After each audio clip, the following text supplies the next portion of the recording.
All right, this week we've been talking about youth and sports, and wanted to further the conversation today by talking about co-ed. You know, should more kids be playing together? You know, mixed gender teams. So joining us now from Disc Northwest is Jude Loren and his daughter Mira. Thank you so much for coming in. So your sport is one of those where it is, like my daughter happens to play on one, mixed gender. What was the thought process behind doing it this way? So the sport really evolved as a mixed gender sport right from the start, and it's played as a mixed gender sport all the way from youth ultimate all the way up to the highest level. And I think the idea is that it really builds a different sense of what the community of team is about.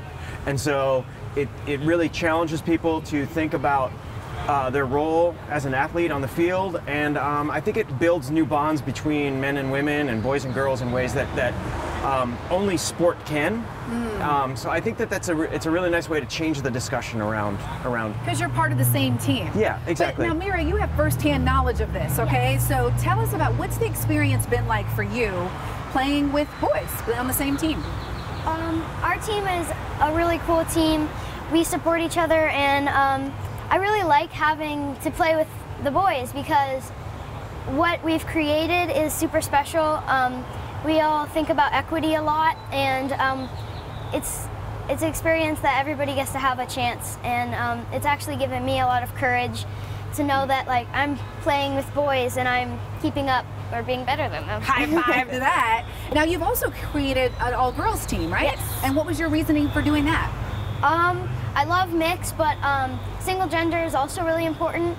There is a mixed league in the summer and also in the fall that I have my own girls team just to like show that we can do it, and that we're awesome. That's awesome. I think you're awesome too. Thank you. You know, it's funny. I remember seeing a quote by a child psychologist who said that gender stereotypes actually start usually when kids are between 9 and 11.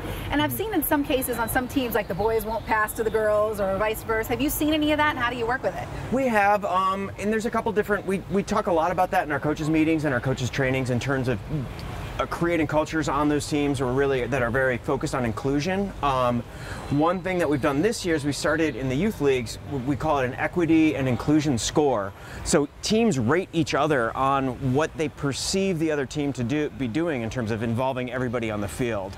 And so it's a great opportunity for coaches and teams to look at it and say, okay, we got a low score. We must not be doing a great job of including everybody on the field. And so that they can start to strategize about finding new ways to do that. Okay. Are you going to throw a good Frisbee like without hitting anyone before we go? Yeah. Let's see. Here, are you guys want to catch one? You're going to throw a Frisbee.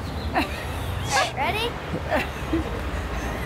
I love it. Wow. Nice. Laser focus. Mira, you are awesome. One day I'm going to be like you. Oh! Thank you for not laying out. I love it. Let's go back in the studio. Thank you guys. Disc Northwest. Disc Northwest. We have camps all summer long. Awesome. Come on out. Yeah. Thank you. Thanks.